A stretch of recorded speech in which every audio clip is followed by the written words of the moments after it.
Hi everyone, welcome to the session today. I'm Caroline, ocTEL Events Manager. I'm going to hand over to Keith in a minute to introduce the session, but it's just to say that if you're not used to using Blackboard, there's a range of smiley faces, there's a tick and a cross feature as well, which are all underneath the participants heading on the left side of the screen. So if you want to use those throughout the session, if Panos raises any questions, you can do. At the moment, your microphones are turned off, so if you have questions, please could you post them in the chat window as we go, and we'll try and pick them up. And we'll also have pauses along the way to answer questions. So as I say, if you have any problems with your sound, if you check Tools, Audio Setup Wizard first, and then please post in the chat and I'll try and help if you're still having problems. Great, enjoy the session.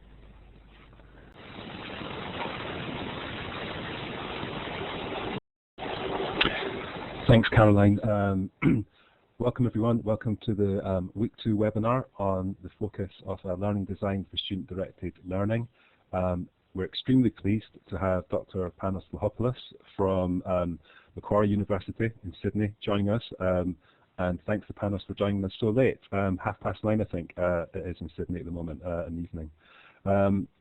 Panos is a very experienced practitioner and researcher in learning design, online learning and teaching, has particular interests in moderation and activity design, and will be talking to us today about some of the theoretical ideas that have shaped his thinking, but will also take us through some of his current research into learning design for student-directed online learning, and there'll be plenty of opportunity for questions as we go and at the end. So please do make good use of the chat area. We'll pick up questions in there, and we'll have a number of pauses for discussion and exchange with Panos.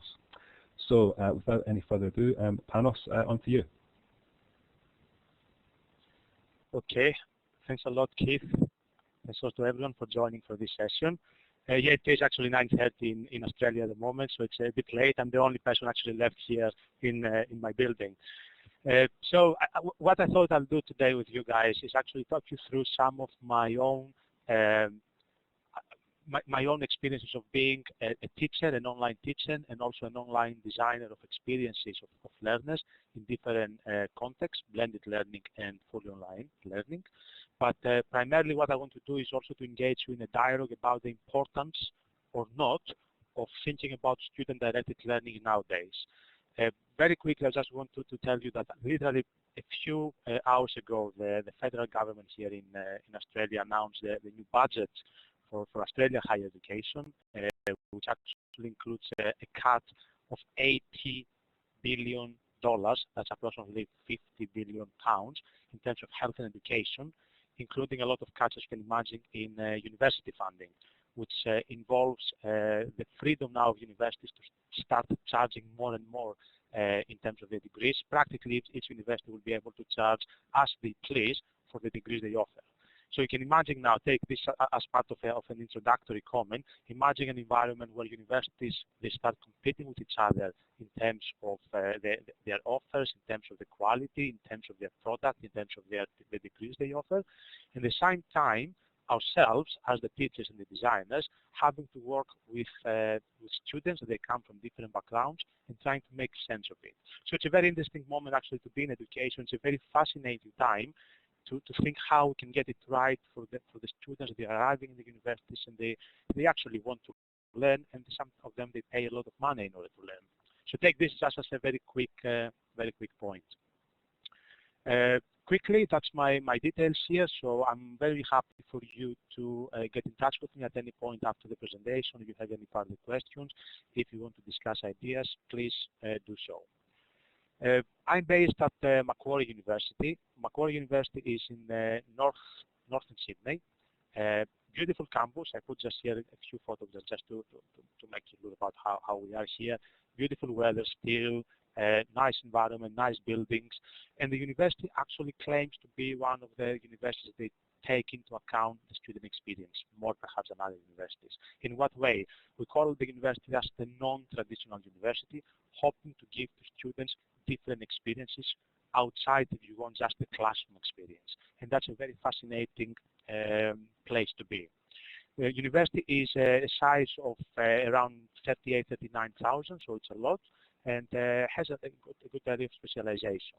Plus, a lot of interesting things happens now with new technologies. You have new investments in technology. We try out interesting things, including 3D design, 3D printing. We have our own VLE system. So all the good things that we know about technology and the investments that many universities have, they do exist here in our own university.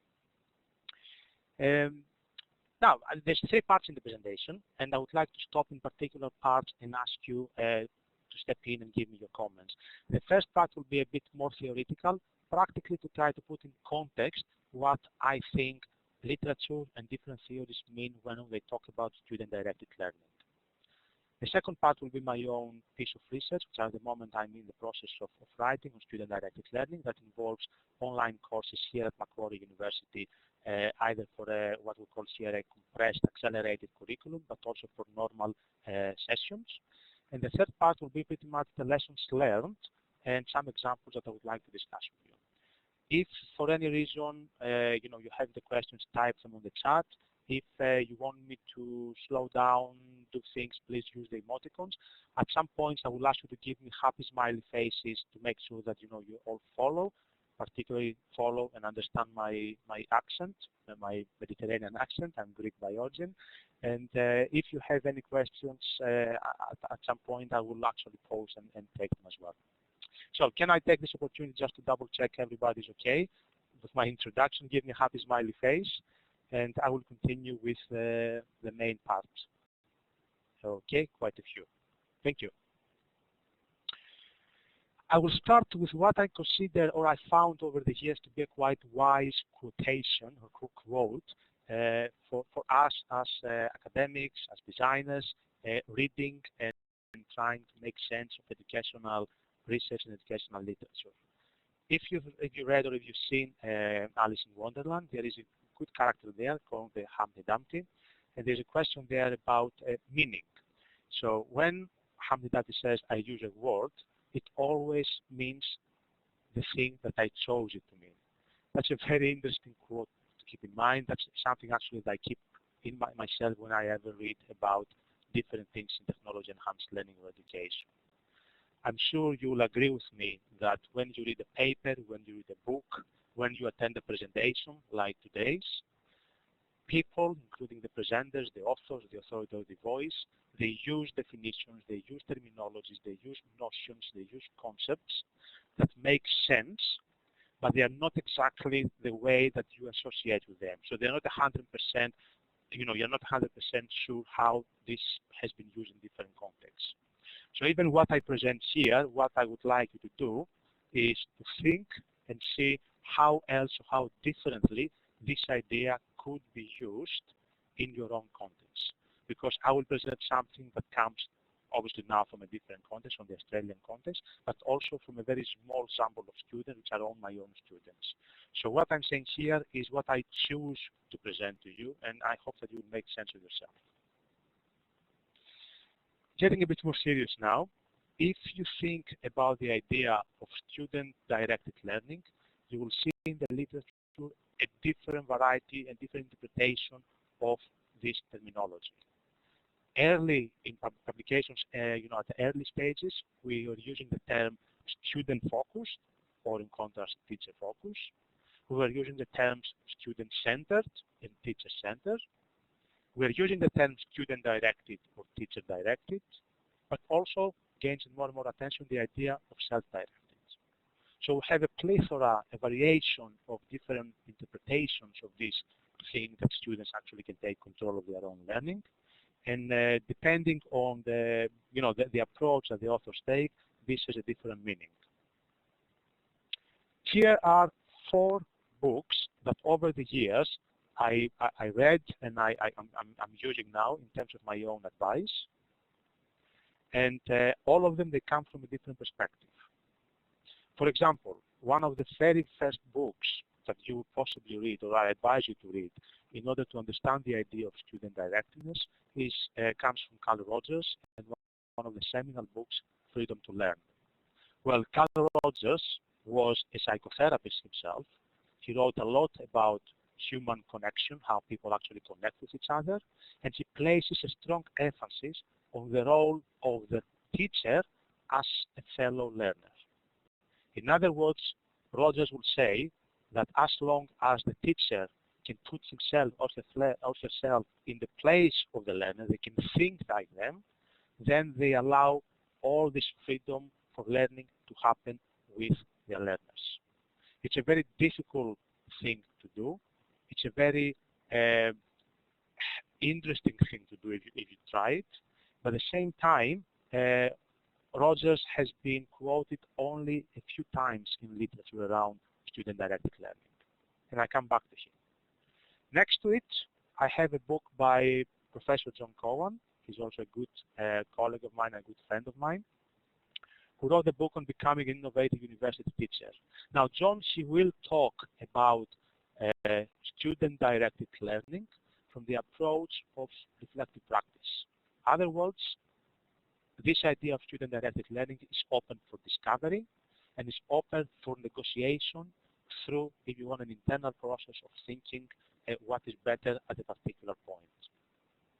Now, at the very bottom, we have some more interesting interpretation of student-directed learning. One comes from Stephen Brookfield, who will see student-directed learning almost as a responsibility of a modern democracy, of a modern society. In other words, he will claim that it is the aim of the university to create student-directed learners, because the idea is that learners should be able to learn how to exercise control over their own abilities to choose things in life. And that's a very powerful thing to do in terms of learning design. Having your learners to choose how they will be assessed, to choose what they're going to study, to choose why they are in the university, and actually think critically about it. And then perhaps in the most close to our own discipline, Diana Lorilat, with a seminal book, a very interesting book. I really advise that people actually get a copy and read it, Teaching as a Design Science. She will come and tell us that, wait a minute, we are talking about formal education here. We're talking about people being part of a system, part of a university. And what we have to do as designers, as teachers, is actually to think and plan for people to become student-directed learners. So it's a quite interesting, if you want, like spectrum of how do we see this. And I think your own philosophy, your own chosen philosophy of what does student-directed learning means will influence also the approach you will take as a teacher or as a designer. However, if you're going to summarize a few things from this kind of seminal authors, another one, David Boud, he will say that the overall thing about student-directed learning many times appears to be a power game. Is actually how much can we afford to allow students to take control of their learning, and at the end of the day, can we actually allow them the freedom to recognize this, and actually students are ready to do it. Brookfield in 2005, he will say that the most important thing is that students should be able and should be empowered to take control of their learning. And then Diana Lorilat will say that the learning design is the key thing. Just a quick summary of the things I've said. However, that's another thing which I would like us to pause and consider. So far so good, but education, in particular primary, secondary, higher education, not so much in the lifelong learning approach, but in this kind of education, is when someone or some system sets out to arrange for learning, and we may do that for arranging for particular interactions to take place. In other words, education is a very political action. It carries particular expectations. It has particular interpretations in the society. And trying to bring education and student-directed learning, perhaps these are two things that they might not go necessarily together or not easily together. So where does this leave then us, ourselves, as designers and as teachers? So I will take the opportunity to pause here and open up a quick discussion about, do we feel as teachers or learning designers, or as learners, in the case of some of us are learners, there is enough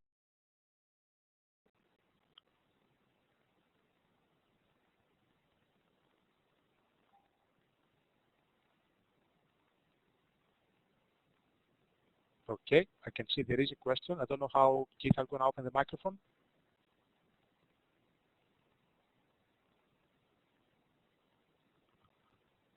Sai's now got the mic. He should be able to speak now. Perfect.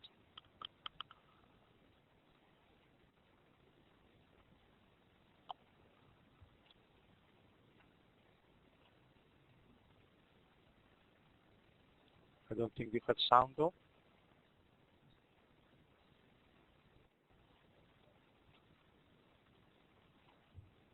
Sai, I wonder if we can ask you to type your question into the chat area for now. We seem to have a bit of trouble with your mic, your audio.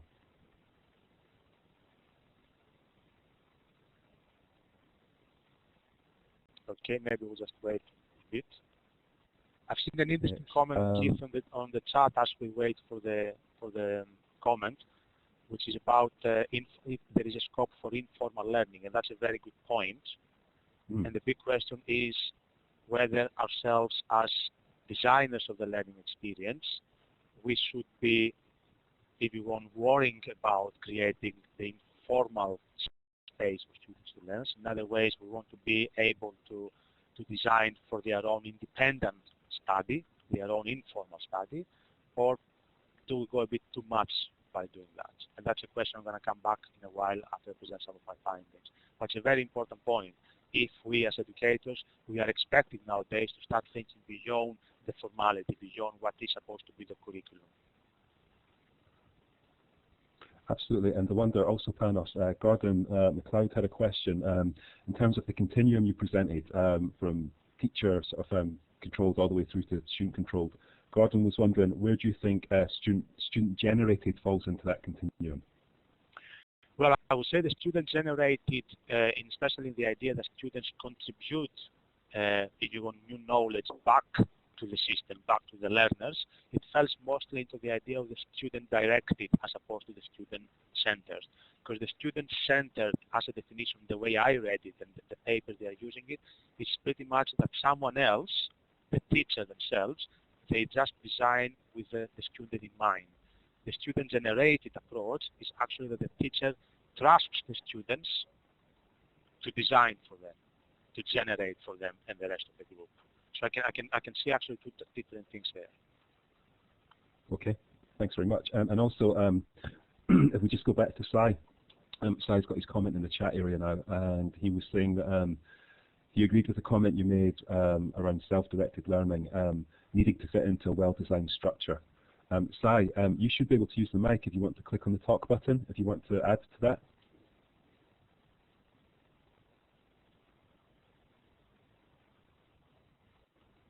Okay.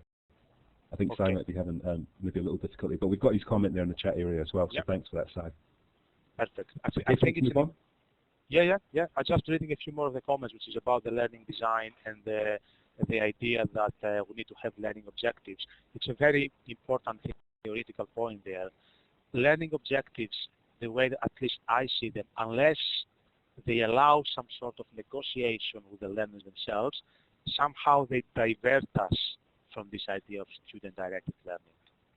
So people like John Cowan and Stephen Brookfield, they will say that if we are to be serious about creating a space for learners to learn, take control of them, we should allow an element of negotiation, at least of a few of the learning outcomes. I mean, John Cowan would used to say that at the end of the list of the learning outcomes, we should allow a bullet point or something to say, and any other learning outcome that will be personally meaningful to the learners themselves. Just as a comment. If you're okay, guys, I will continue. Can you give me a happy smiley face, or do you have another question? Raise your hand before we go to the second part, and we'll come back for discussions anyway. Okay, I can see quite a few happy smiley faces. Now, just a quick thing before I move to the research. Everything in the literature that I've read, or a lot of the things in the literature that I've read, they take into account the fact that learners and the student population, they exist, and they are coming to university carrying particular characteristics and particular expectations. However, with the use of technology, with the fact that we're expanding more and more into the, if you want, the global dimension of education, and we might see more and more informality in education. We might see more and more learners arriving from different countries. It's always an interesting thing to start considering ourselves, how much do we know in advance in order to design for learning, and where does this leave us in terms of getting an understanding of our own learners. What I put here is just a few images. That was a very interesting publication from the Guardian Weekend magazine on the 15th of September in 2012. It might be online, that's just a scan of it. But I was fascinated at that particular time. I was extremely empowered from the educational systems to have a voice. They are all male students. And if you want, the expectation of these particular students are that they will arrive in a university and there's going to be opportunities for them to perform well. So failing is not actually an option for many of these students. The one in the second, according to the article again, it comes from Germany, and it is a group where students, they kind of feel that they have full control of their own classroom. Actually, it claims in the article that students feel ownership of their own classroom, and perhaps you can see it a bit in the way that they dress, how flexible they are, and what they have around them. Then if you go bottom left, you have a group of population from Nigeria in a massive class trying to cope with some basics in education. And then on the bottom right, a group from Taiwan, where students, they're sleeping in the middle of the class after they had their lunch. It might be a familiar image. Sometimes I get students from a particular background that they are actually switching off during my class. And you're kind of wondering how on earth I'm going to actually try to satisfy this population of students, this blend of students that they arrive. And am I the one who have to worry about getting them to take control of their own learning? It's not part of my research to deal with multiculturalism, although I'm very interested, but I wanted to have it in our minds just as a reminder. It was a very powerful article actually to read. Now, I have two working definitions of my own work as a researcher in that particular area of student-directed learning. Two things here. One comes from Wenger and his recent work on digital habitats, where practically he will say that if a community of learners is to be formed and exist, then learners should take ownership of their own learning, and this should be from their own intrinsic motivation. In other words, there is no real point of us trying to, if you want, design for this kind of things. Where we have to put our own effort is to make sure that there is enough materials, enough information for them to be motivated. And these people, they should be able to form their own activities. My own definition of student-directed learning, as I place it here, talks about a period of time where learners, at least even for a day or for a week, or for how much we allow within a university system, they actually have absolute freedom to make some decisions about how they will go about an activity, a design, an assessment, and so on. So these are two working definitions that I actually play and I hypothesize from my own research. Where I am now, I have at the moment 29 fully online postgraduate students that are working in a virtual learning environment and also in a live classroom, exactly the same that we're using today to do our webinar.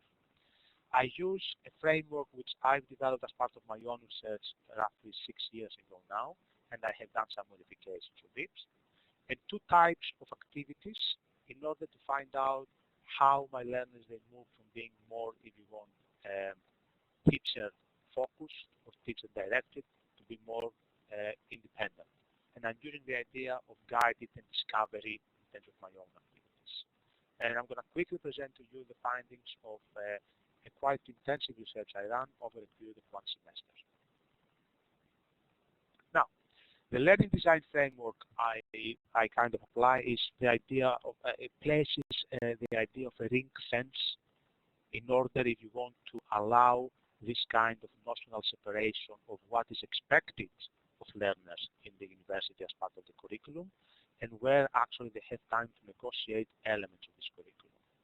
In the center of this design, if you can see it, guys, now online, is the idea of a significant learning event that takes place in the classroom, the online or the face-to-face, and is enough to allow students to start thinking about it. The idea of the ring fence actually is that the universities, the students arrive in the university where the program aims are pretty much pre-decided, where the majority of the tasks and the criteria of the task are pretty much pre-decided, where the assessment, the majority of the time, is pre-decided, the design.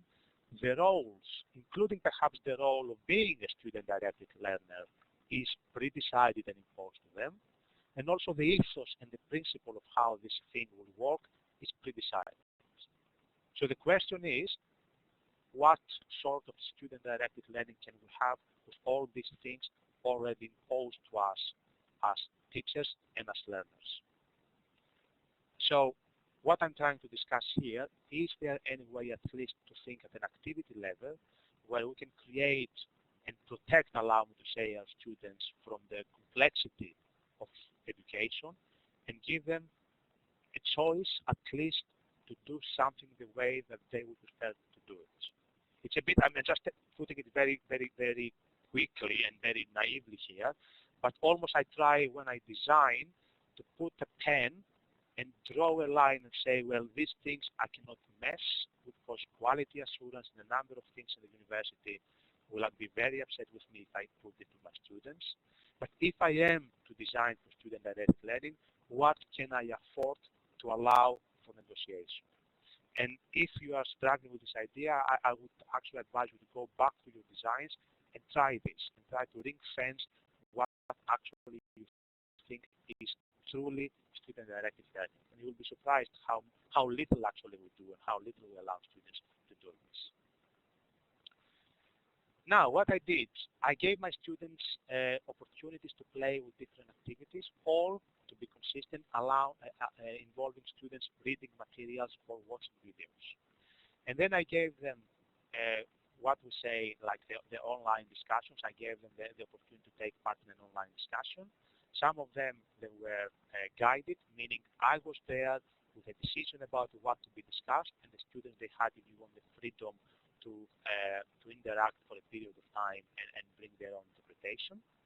Or I gave them the opportunity to actually choose exactly the type of discussion they want to do, whether to be a debate, whether to be an analysis, and so on.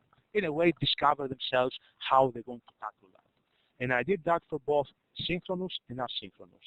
So using the online discussion forum, but also using a type of tool, the one that we are using now for a synchronous interaction. I collected all the transcripts from the online discussions and the recordings from the online presentations. Clearance with ethics, so no major issues there. And then I had in my mind to do two types of analysis. I was very interested to find out how students, they interacted in this kind of settings, and if there is a particular way that students, they feel more empowered to discuss and communicate in one setting or another. And secondly, I was very interested to find out, applying a bit of very basic social network analysis, to find out whether there are particular people in this kind of interactions that they are, if you want, more empowered than others, and what is my role in this kind of design. So what I did, I analyzed my online messages following a classification system that I find myself quite useful. I separate messages as being proactive and reactive.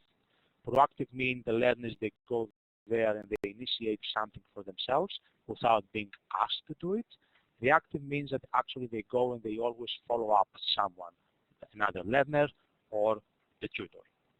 Group means that the learners, they have at least temporarily in their minds the group when they do some sort of an action, when they initiate a discussion, by trying to take perspective of the learners. And individual means that actually they only interact either one-to-one or with their own tutor.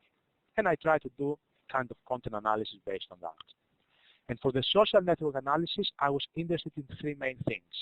One is, for people who are not familiar with the methodology, it's a good methodology to look at. There is something called the in degree, and there is something called the out degree. The in degree is how much actually of this kind of messages are sent to you. The out degree is how many you send back to them. And you should be able to find numerically who has the more dominant figures. And then I did a post-activity anonymous questionnaire where I asked my learners how they felt on a number of items that I gave them, of being, if you want, more student-directed throughout the process. So far, so good, guys. Can you give me a happy smiley face? Or if you have a quick question, raise your hand before I present some of the results about the methodology.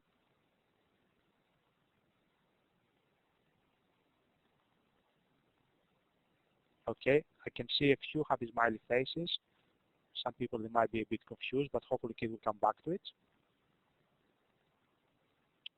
Now, the guided discussion.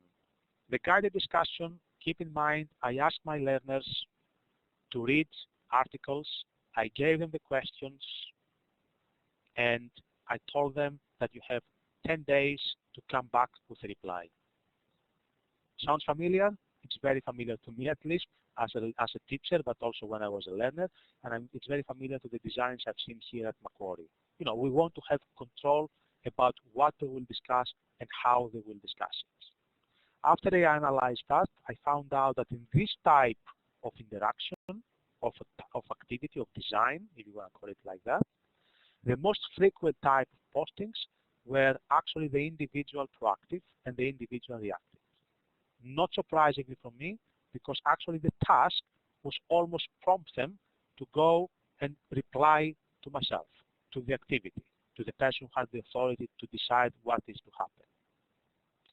At the same time, the social network analysis shows a quite strong kind of core, a strong group of people talking together, but the direction of that was mostly to me. So a lot of people, they will try to play the game, satisfy the system, become, if you want, directed by my own discussions, and come back to me to tick the box that they contributed. Okay, and this is one of the most typical type of activities that we have. Strategic. I see now Peter wrote strategic. Exactly. To link it back to what you are studying this week, this is the learner who is not really interested in deep learning to initiate things, but knows how to play the game. In the discovery thought discussion, the highest number of contributions appear to be the group proactive, followed perhaps by an equal numbers of group reactive. I didn't bother you here, guys, with numbers and stuff because it's not a research seminar, but at least give you the flavor of it. But I'm happy to share a piece of paper I wrote around it. Now, the interesting thing about the discovery was that a lot of the time and a lot of the interaction that happened was about getting a sense of community, getting to know how they will do it.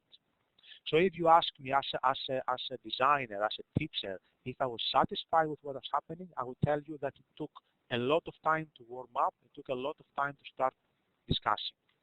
But once they went there, everybody was more passionately, and they had actually more to say and more to contribute than in the previous one.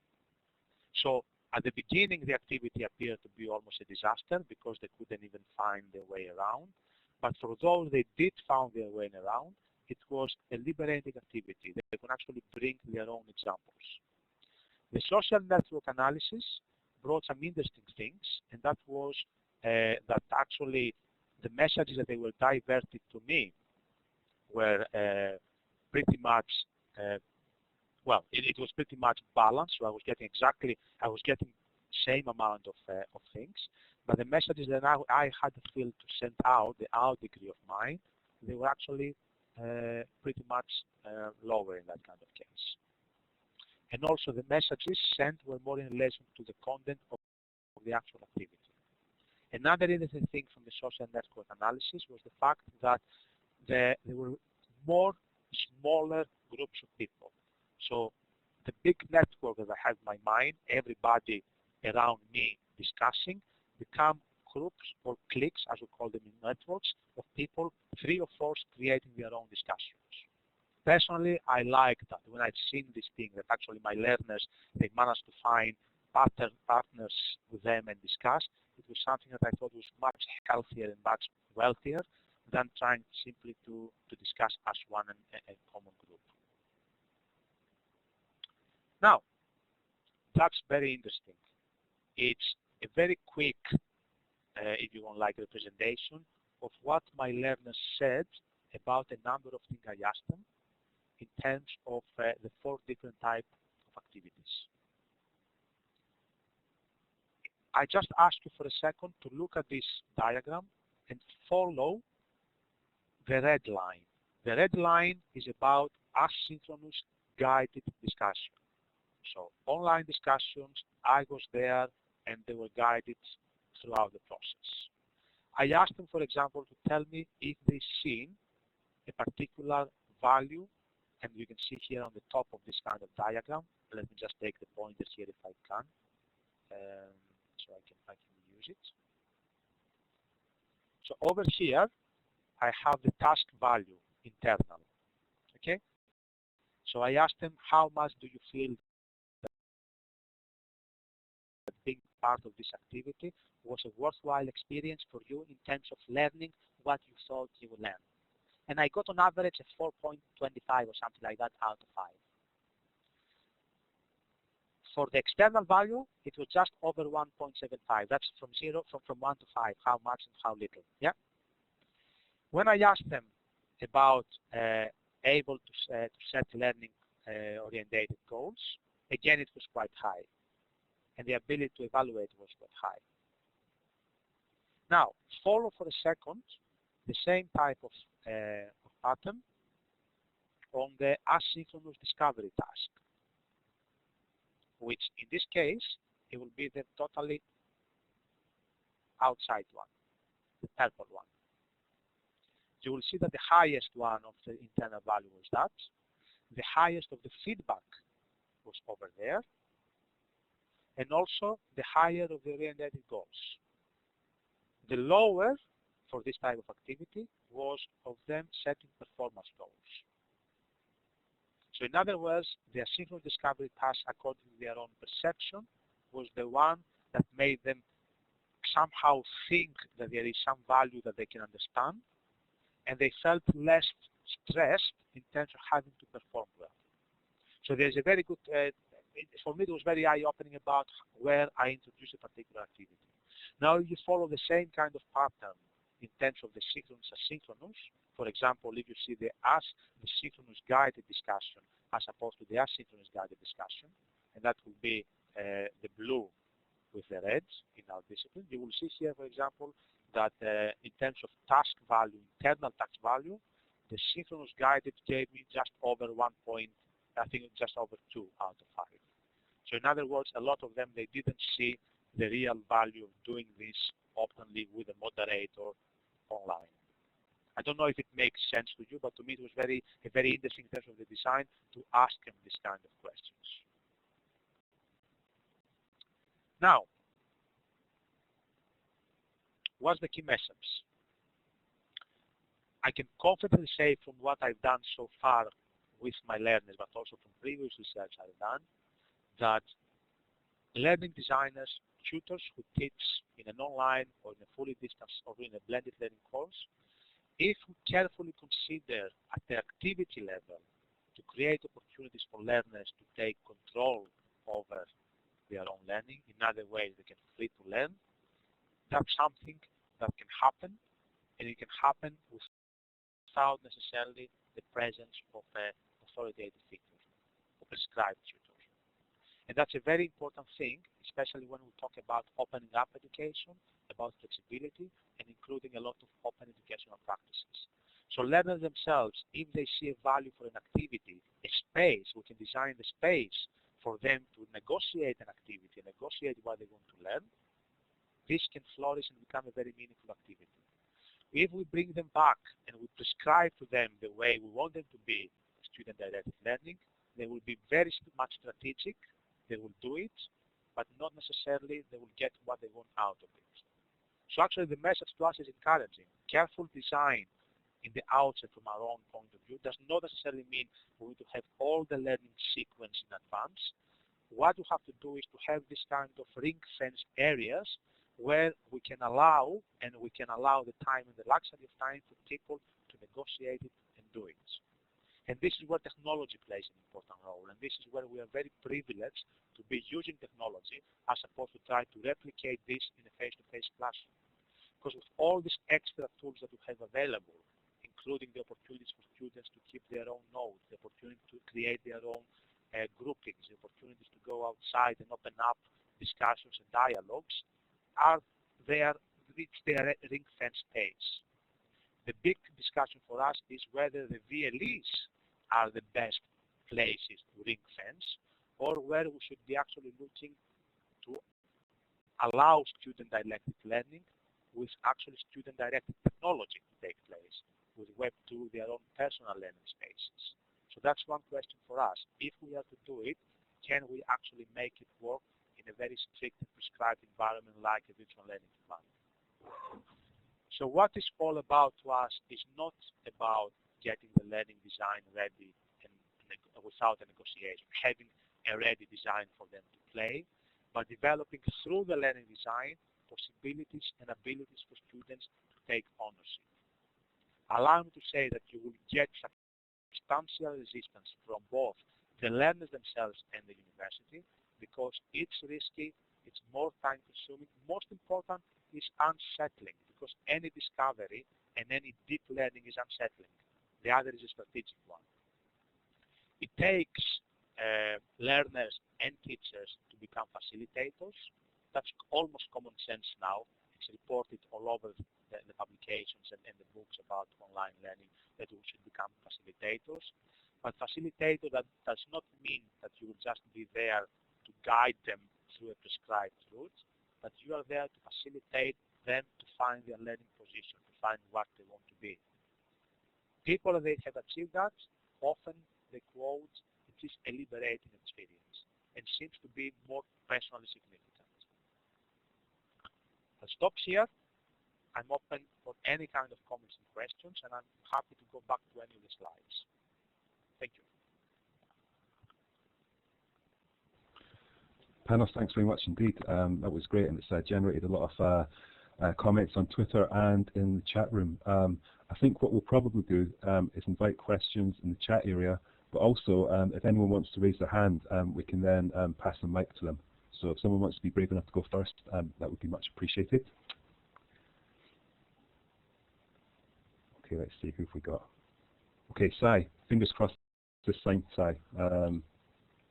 If you click on the talk button, you should be fine. Can you hear me? Yeah, just like to say that was very interesting. Thank you very much for that.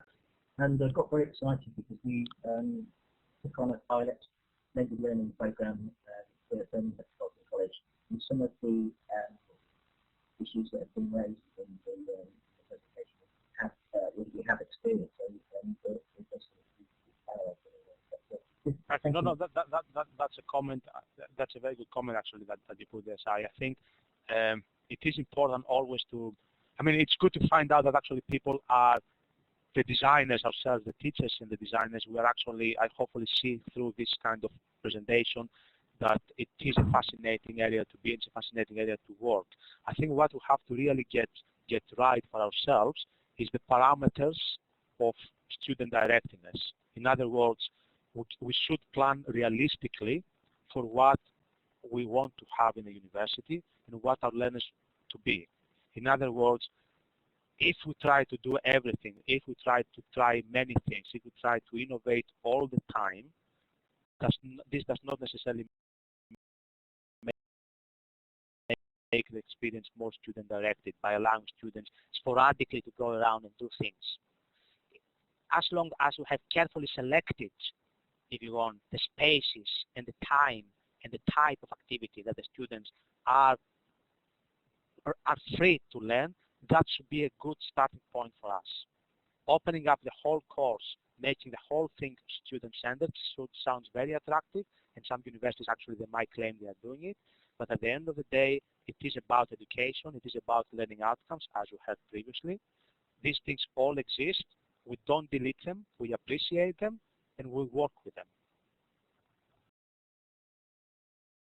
Thanks, Panos. Panos, I wonder, could we go back to the your diagram of ring-fenced activities, because Emily's just posted something that she'd like some clarification on.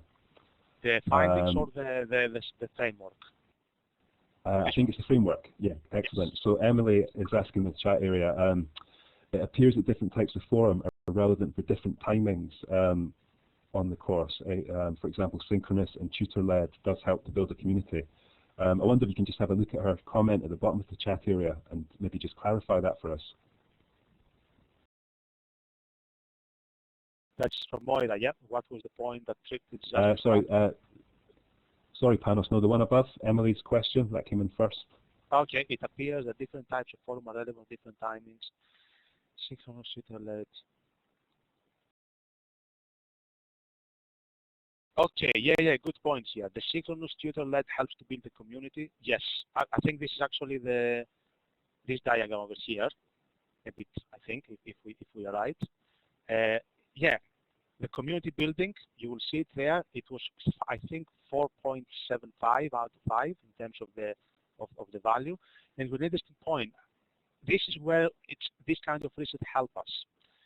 If you are to introduce, let's say, a webinar, or to introduce an activity where you bring the students together to negotiate a task and so on, this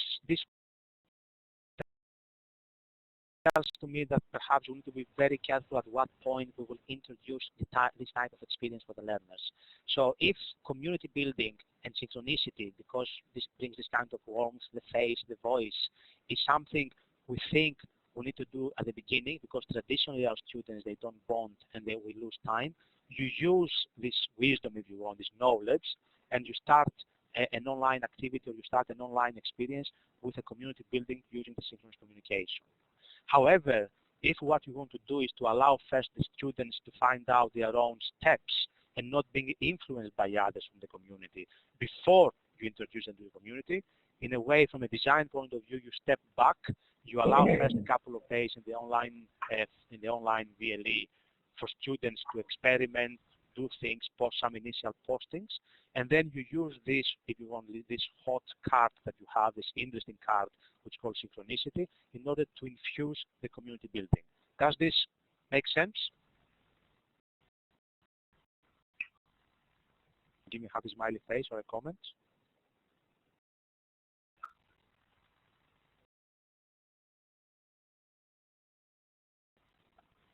Possibly. Okay. Emily, I think Emily's confirmed that that you've addressed that point. I wonder if Panos, if you want to take just a moment or two to go back to Moira's question, and then there's one from Kate underneath, and then perhaps we can go back to open the floor up for any other questions. Moira question: what was the point that tripped the disastrous start in the social media experiment?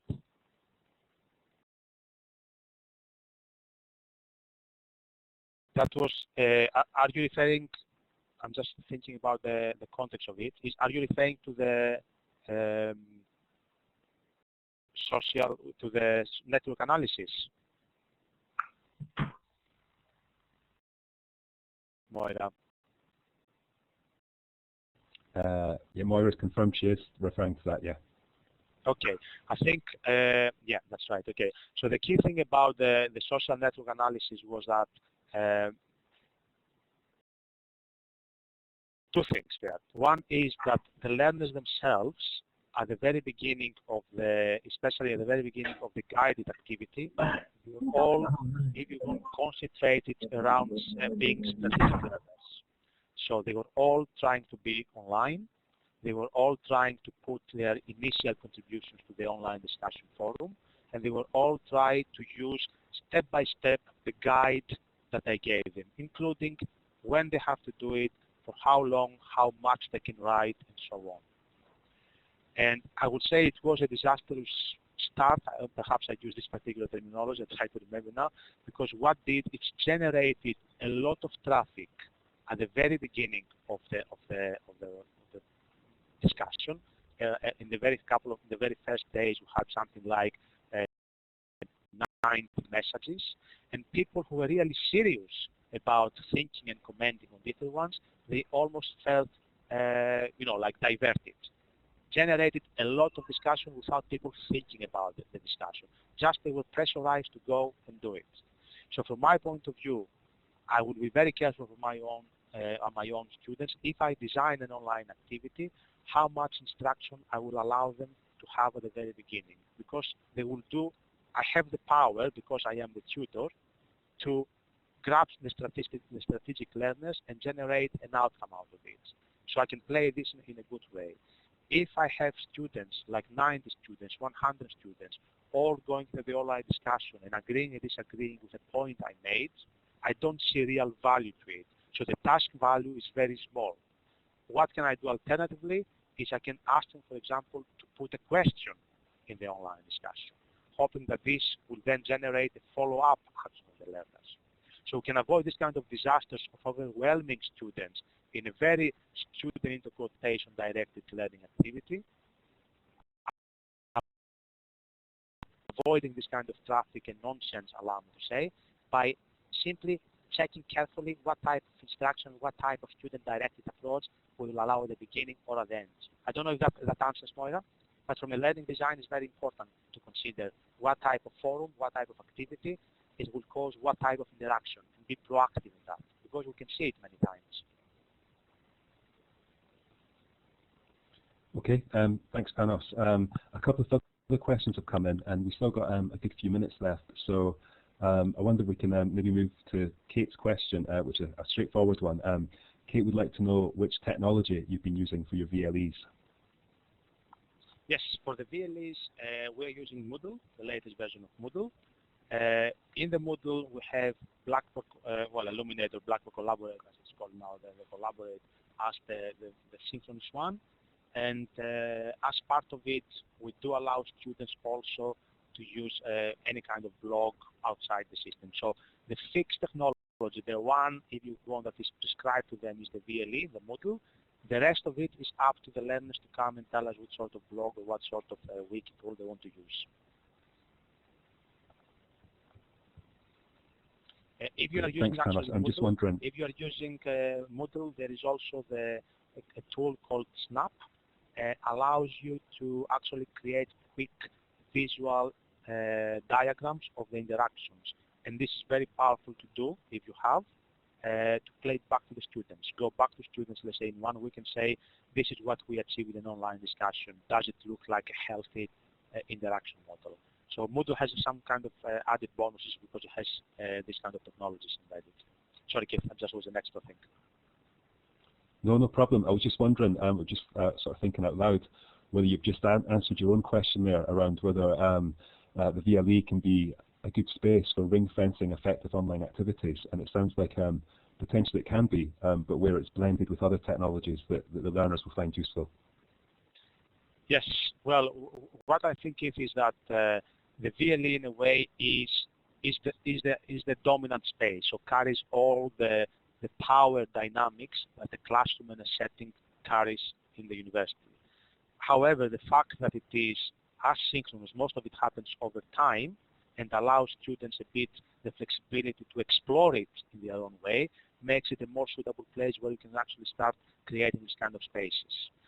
To give you a very quick example, if you are doing, let's say, a tutorial in a face-to-face situation, you assume that by giving the students a desk, 5 chairs, pen and paper, and the flip charts, they will go there and start taking control of their own learning. Some of them they might do, some of them you have no way actually of looking and supporting individual students most of the times.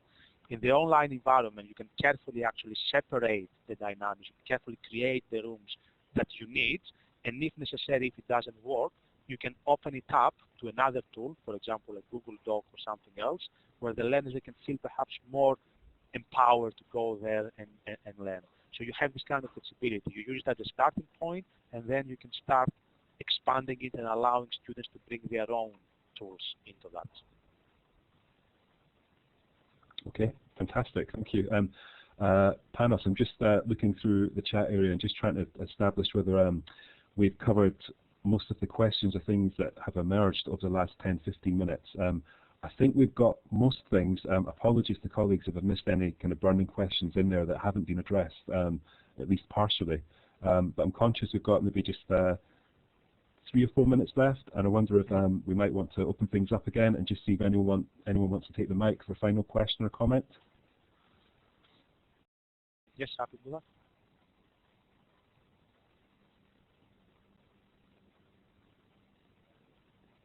there is anything burning, we'll maybe invite you to raise your hand, and then we'll hand the mic over to you. Okay, excellent. So let me scroll down the list and see who we've got.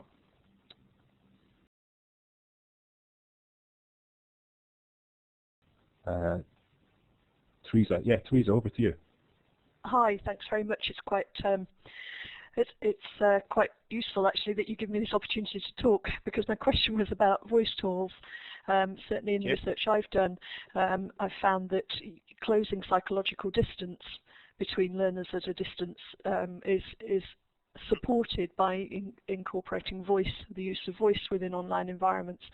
And I wonder whether Panos had any experience of using voice as well.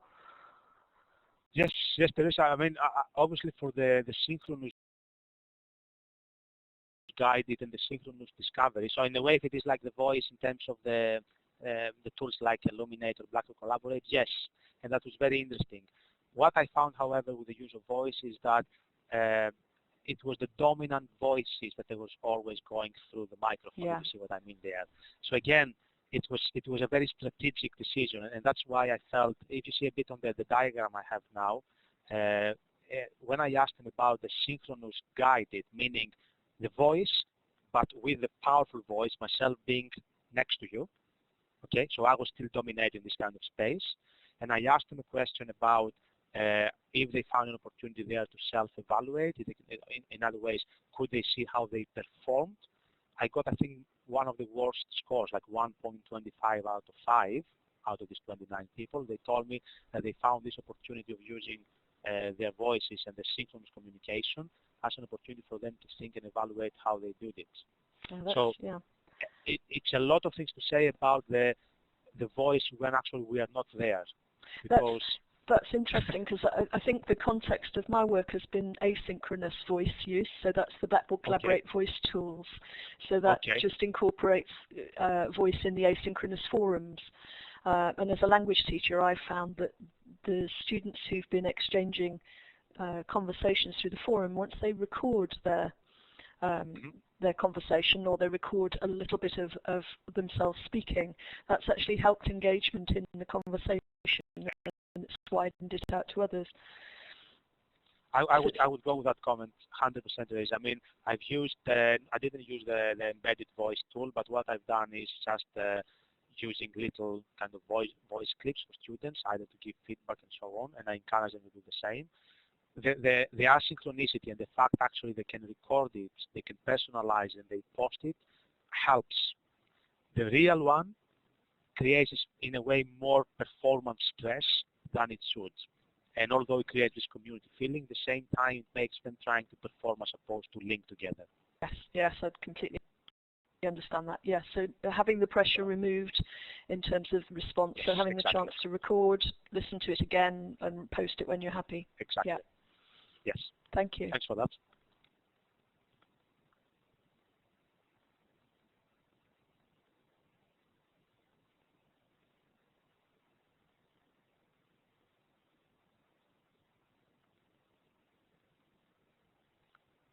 Keith, any other questions or any other comments you think we have time?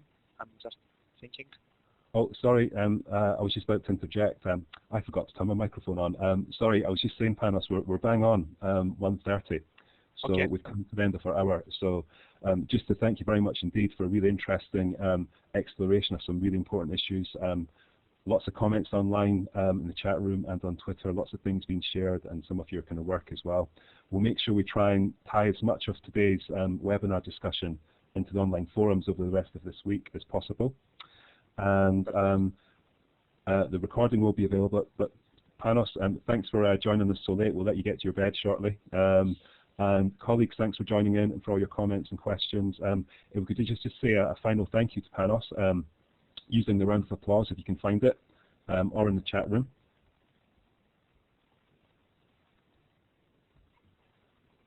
And I think that concludes things. I don't know if Martin or Caroline need to say anything, or if we can just confirm that that's us finished. No, that's great. Thanks, Keith and Panos. Bye, everyone. Thanks a lot. Okay. Thanks a lot for the opportunity, Keith. And as I said, people, they can contact me if they want. You know, we can actually discuss. I'm open actually to explore and more the research and do more things anyway. Thank you. Okay, we'll make sure that colleagues take you up on that. Thanks very much indeed. Okay, thanks everyone. Thank you. Enjoy the Bye. rest of the week. Ciao, ciao.